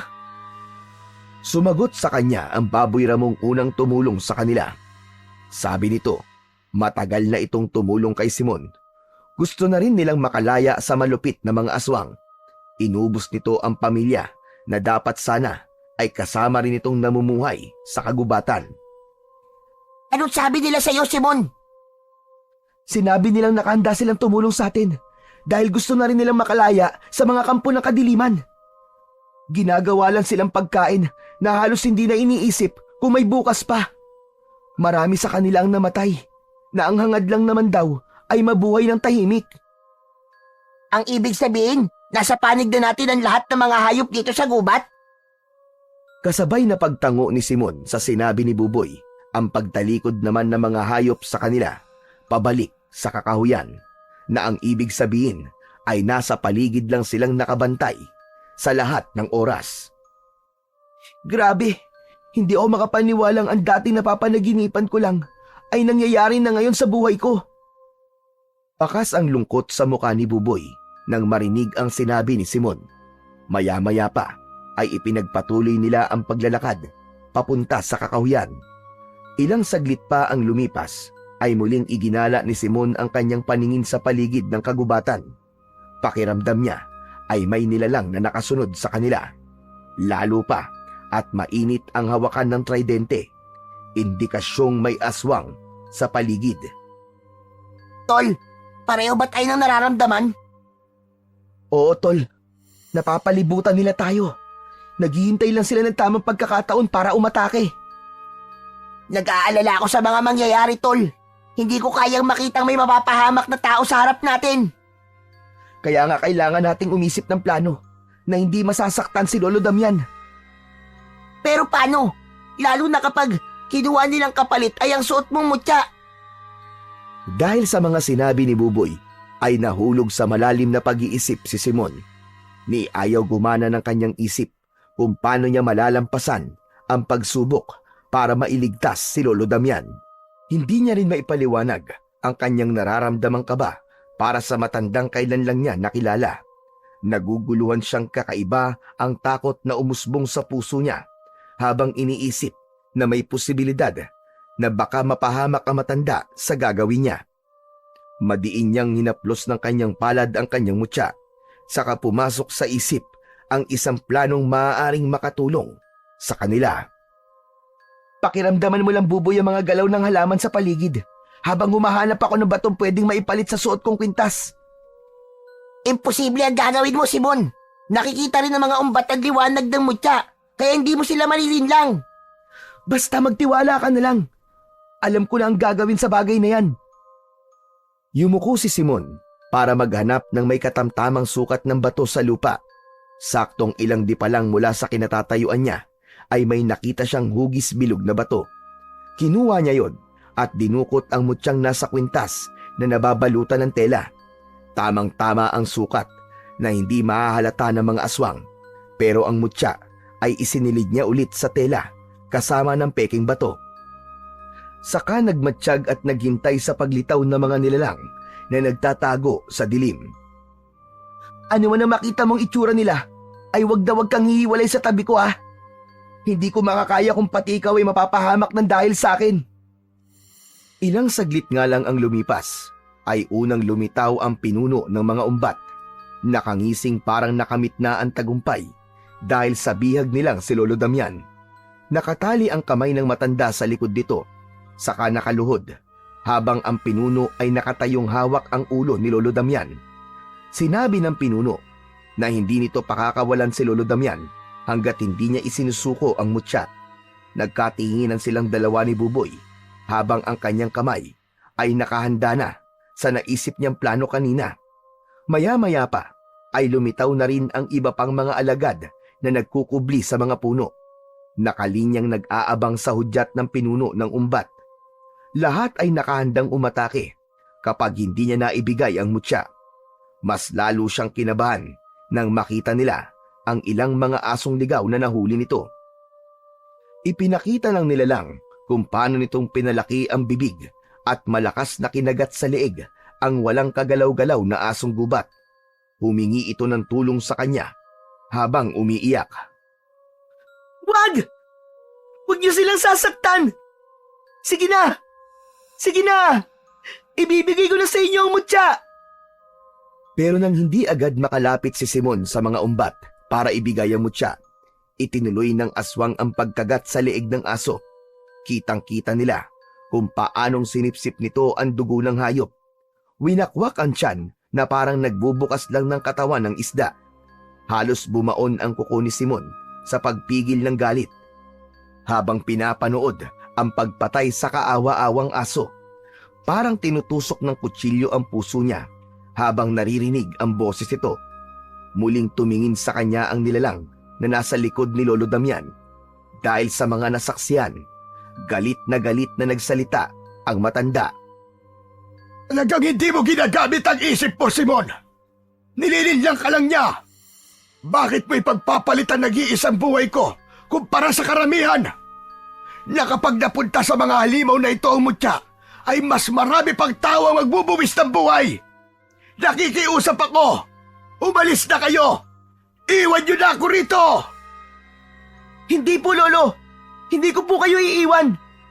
Iniligtas niyo po ang buhay ko! Huwag kang hangal. Mas marami mapapahamak sa gagawin mo. Ibalik niyo ang mutya sa lawa. Hindi na kayo dapat nagpakita sa mga umbat. Hindi sila tao para tumupad sa usapan. Ang alam nila ay kumain ng mga nilalang sa kalikasan. Kaya umalis na kayo! Simon, mukhang tama ang sinabi ni Lolo Damian. Tumigil ka, Buboy. Hindi ako makakapayag na magtagumpay sila. Minsan na silang nabigo sa unang nagbantay sa mutya. Kaya tama na. Hindi na ako makakapayag na meron na namang dumanak na dugo sa lupang ito. Hindi nakinig si Simon dahil may tiwala siya sa sariling plano. Nararamdaman niyang nasa paligid lang ang mga asong gubat. Nakabantay lang sa kanila. Naghihintay ng senyas niya. Alam niyang pagkatapos na patayin ng pinuno ng umbat ang isa sa pamilya ng mga aso, ay sabik na sabik ang mga ito na makaganti sa mga aswang. Buboy, hawakan mo ang aking armas para maniwala silang sumusuko ako. Kapag sumigaw ako, ihagis mo ang tridente at gawin mo ang lahat para makuha si Lolo Damian. Huwag kang mag-alala. Nasa paligid lang ang mga kakampi natin. Habang naglalakad pasulong si Simon, ay malakas din ang kaba ng kanyang dibdib. Hinubad niya ang kanyang kwintas habang pasimple na niyang naitago ang tunay na mutya sa kanyang daliri para may liwanag pa rin na makikita ang mga aswang. Huwag! Huwag kang lalapit, Simon! Nakikiusap ako sa'yo! Kahibangan ang gagawin mo na yan! Pakawalan niyo si Lolo Damian! Ibabalik ko na sa inyo ang mutya! Tumayo ng tuwid ang pinuno ng mga umbat at inalis ang mga daliring nakaumang sa leeg ni Lolo Damian. Indikasyong napaniwala niya ang aswang. Isang dipa na lang ang layo niya dito nang ibigay niya ang mutya. Lumapit sa kanya ang pinuno at tinulungang tumayo si Lolo Damian para ipalit sa hawak niyang kwintas. Mabilis ang mata ni Lolo Damian na parang naunawaan itong pandilin lang ang ginawa ni Simon. Pagkaabot ni Simon sa kwintas, ay sabay hila niya sa kamay ng matanda. Umalingaw-ngaw ang malakas niyang sigaw sa kaibigan na naghihintay sa senyas niya. Buboy! Ang tridente! Bato! Parang dahan-dahan ang pagtakbo ng oras nang makita ni Simon ang paghagis sa kanya ng kaibigan ng sandata. Kasunod ng sabay-sabay ring pagsugod ng mga ligaw na aso para atakihin ang mga kalaban. Umalingaw-ngaw ang tahol sa loob ng malawak na kagubatan. Mga sigaw ng umbat na nasasaktan habang pinagtutulungang atakihin ang mga nakahigang aswang.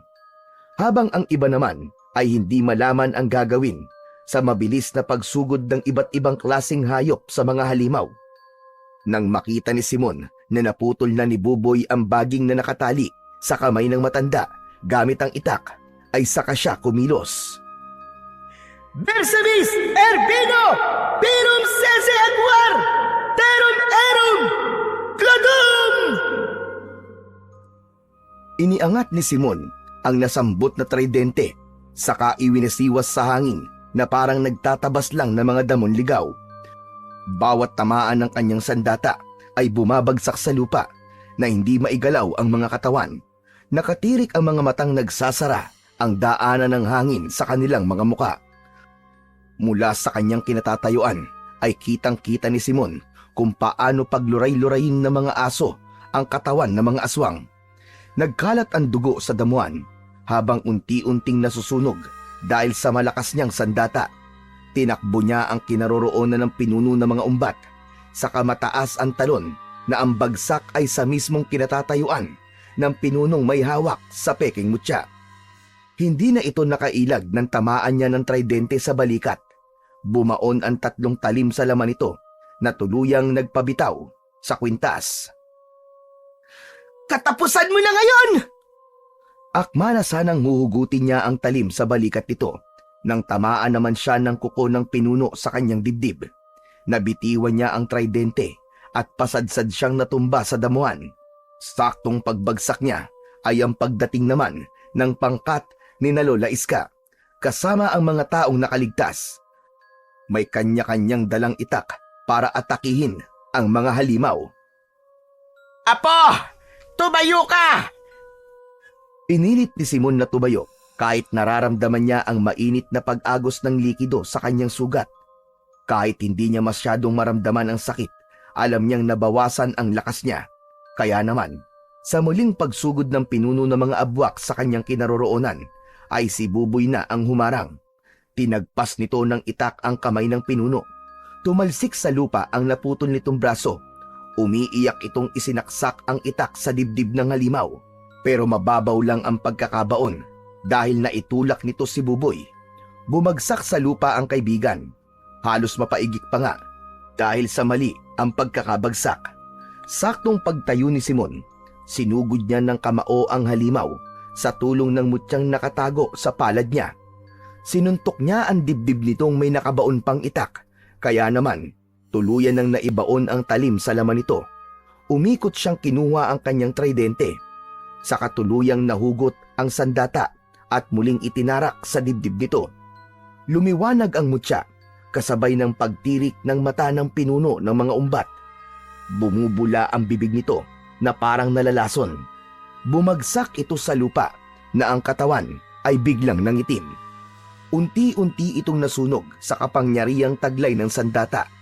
Kaya naman, ang natitirang mga aswang ay kumaripas na ng takbo, papunta sa lawa. Bigla niyang naalala ang sinabi ng gabay na may kakayahan ang mga umbat na magpagaling ng sugat sa tubig ng lawa o kahit sa tubig alat. Buboy, kayo na muna ang bahala sa mga natitira. Kailangan ko maunahan ng mga nakatakas sa aswang papunta sa lawa para maibalik sa tamang pwesto, mutya. Walang kasing bilis na inunahan ng takbo ni Simon ang mga nilalang na mabilis rin ang ginawang pagtakas. Marami pa rin ang mga natira, kaya mas mahihirapan silang puksain ito kapag nagtawag pa ito ng ibang mga kasama. Pagdating niya sa pangpang ng lawa, ay agad siyang lumangoy para sumampa sa bangka. Pagdating niya sa gitna ng tubig, ay tumalon siyang pasisid habang nauna ang mga umbat. Saka lumitaw ang kanyang gabay para samahan siya sa pinakapusod ng lawa. Sa gitnang bato, Simon, na may nakapalibot na kulay itim ng mga damong lawa. Doon mo ilagay ang mutya. Mabilis ang ginawa niyang pagkampay ng kanyang paa at kamay para lang makarating kagad sa gitna. Nang biglang may humarang sa kanya, napilit siyang nilulunod. Pero dahil sa mga isdang nangako na tutulungan siya, pinagtulungan ng mga kauring isda ang mga aswang kaya nagawa niyang maibalik ang mutya sa gitna.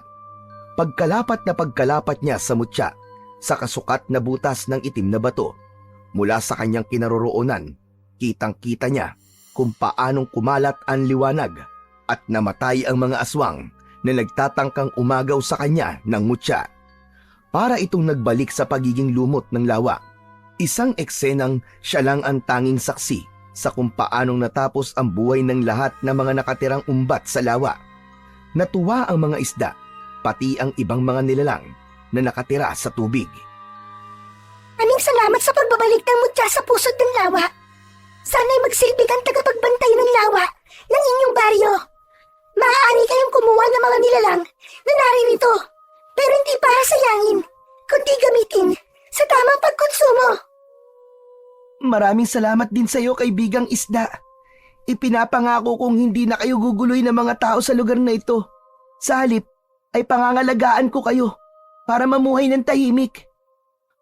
Pinagtulungang ihatid ng mga naglalaki ang isda si Simon papunta sa gilid ng lawa, kung saan ay natanaw niyang nakatayo si Lola Iska habang umiiyak. Kasama ang mga taong nakaligtas at si Buboy, nayakap ang inang nagpapasalamat sa tapang na ipinakita ng anak. Nanghihinang napagapang siya sa pangpag, kaya't inalalayan naman siya na makatayo ni Lola Iska. Maraming salamat, Apo, at nakaligtas ka. Ipinagmamalaki kita, Apo. Ipinagmamalaki kita. Nagawa ko po, Lola. Nagawa natin, Buboy. Nagtagumpay tayo. Nabigyan natin ng hustisya ang pagkamatay ng mga ama natin. Marami pa sanang sasabihin si Simon nang dumating si Lolo Damian na humahagulgol ng iyak. Nagtagumpay ka, Simon! Nagawa mo ang bagay na hindi ko nagawa! Bigla itong natigilan sa pagsasalita nang makita si Lola Iska na nakaalalay sa katawan ni Simon. Nanay! Natigilin din sa pagakbang si Lola Iska nang marinig ang sinabi ni Lolo Damian. Nagpalipat-lipat ang tingin ni Simon at Buboy sa dalawang matandang magkaharap. Bumitaw sa pagkakahawak si Lola Iska sa katawan ni Simon at dahan-dahang humakbang papalapit sa kinaroroonan ni Lolo Damian. Sandali. Teka lang. Bakit ganun? Paano pong nanay ang tawag niyo, Lolo Damian, kay Lola Iska? Gayong magkasing edad lamang po kayo. Kitang-kita ni Simon ang pagtitig ni Lola Iska sa mata ni Lolo Damian na parang kinikilala kung sino ito. Iniangat ng matanda ang palad nito, pahaplos sa pisngi ni Lolo Damian. Damian! Damian, anak! Lola, ano po ba nangyayari sa inyo? Gulong-gulo ang isip na tuluyang napahagulgol ng iyak sina Lolo Damian at Lola Iska. Saka nagbitiw sa isa't isa na hindi sinasagot ang tanong ni Simon. Maging ang mga tao ay nagtataka rin sa mga nangyayari. Nay! Ako ito si Damian! Ang anak nyo! Diyos ko, ang buong akala ko, kasama ka nang namatay ni Teresa. Kung hindi pa kita tinitigan sa mga mata, hindi kita makikilala, anak. Ano nangyari sa iyo? Bakit nagkaganyan ang itsura mo? Bigla kang tumanda. Nakaligtas po ako. Hindi nagtagumpay ang mga umbat. Pero naiwala ko po ang mutya ng perlas. Nawala ko sa aking sarili. Nang makita kong nilalapa nila ang aking asawa. Ito po ang kapalit sa hindi ko pagbalik ng mutya sa dating pwesto. Tumanda po ang aking itsura. Pero hindi nagbago ang lakas ko. Teka, kung ganun, Lola, siya po ang ama ko. Paano naging ganyan po ang itsura niyo? Ito ang kapalit sa sino mang pipiliin ang lawa na magbabantay sa mutya. Ito ang naging kabayaran ng magawa kong ipagpalit ang mutya sa biyag nilang si Teresa. Katulad na nangyari sa iyo kanina. Pero hindi ko naisip ang ginawa mo. Mahusay ka magplano, anak. Pinahanga mo ko. Tay! Wala nang pakialam si Simon kahit pa matanda na ang itsura ng kanyang ama. Ang mahalaga, natagpuan niyang buhay ang kanyang ama. Kahit sa bahagi ng puso niya ay may lungkot pa rin dahil ang kanyang ama lang ang nakaligtas at hindi nakasama ang kanyang ina. Ala, nakakakilabot po ang nangyari sa inyo, Lolo Damian. Pero bakit hindi po kayo nagpakilalang kayo po ang ama ni Simon? Dahil kanina ko lang nakita si nanay. Diyos ko, matagal ako nagtago para umiwas sa mga umbat. Si Simon lang pala makakatalo sa kanila. Talagang hindi maipapaliwanag ang hiwaga ng buhay ng tao. Sa buhay ni Simon, natutunan niyang ang pagiging mapagmahal sa kalikasan, ang tamang sandata, laban sa anumang uri ng kasamaan. Ibalik ang mga kinuha at tanggapin ang mga nawala. Inilihim ng taong bayan na nakasaksi sa labanang naganap ang tungkol sa mga aswang na umbat para hindi na magdulot pa ng malaking kaguluhan. Dahil sa mga nangyari, ay tuluyan ng itinigil ng mga tao ang pangingisda sa lawa gamit ang dinamita para hindi mamatay ang mga similya ng isda o maliliit pang isda, at kumukuha lang sila ng tamang huli para mapanatili ang pagpaparami ng isda sa lawa. Itinigil na rin nila ang labis na pangangaso sa kagubatan. Sa halip ay sila pa ang nagsisilbing tagapagbantay ng gubat at lawa sa tulong ni Simon, ang kauna-unahang bata na nakahawak at nakasungkit sa mutya ng perlas. Ang batang itinuring na tagapagligtas ng baryo ng San Isidro.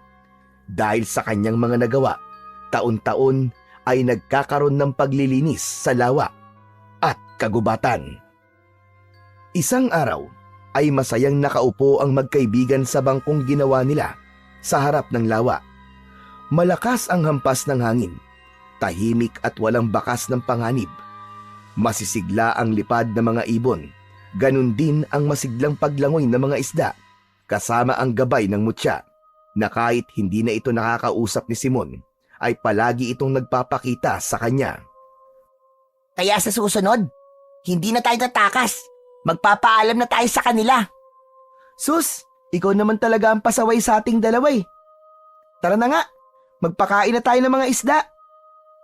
Nagpapaunahan pa silang dalawa ni Buboy sa pagbabahog sa mga isdang nakapalibot sa nakasawsaw nilang mga paa sa tubig, kasama ang bagong dating na dalawang matanda na may hawak pang tridente.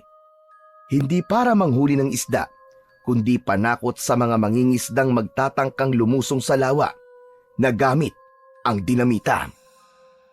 Lumipas ang ilang taon, masayang nabuhay ang mga tao sa kanilang baryo na walang anumang nilalang ng dilim ang nambubulabog sa mga tao. Napanatili nilang malinis ang lawa at kagubatan. Mas dumami ang kanilang nahuhuli sa lawa, pero kumukuha lang sila ng sapat para sa kanilang pamayanan. Ang lahat ng tao ay nagkaroon ng disiplina at pagmamahal sa kalikasan. Masayang masaya ang lahat dahil sa kapayapaan at kaginhawaan na tinatamasa ng lahat sa kanilang buhay. Yun ay sa tulong ng dating isang batang paslit na si Simon, na ngayon ay kapitan na ng kanilang baryo, na minsan na pinili ng lawa upang maghawak ng mutya, upang ipagtanggol ang lawa at kanilang baryo laban sa puwersa ng kadiliman.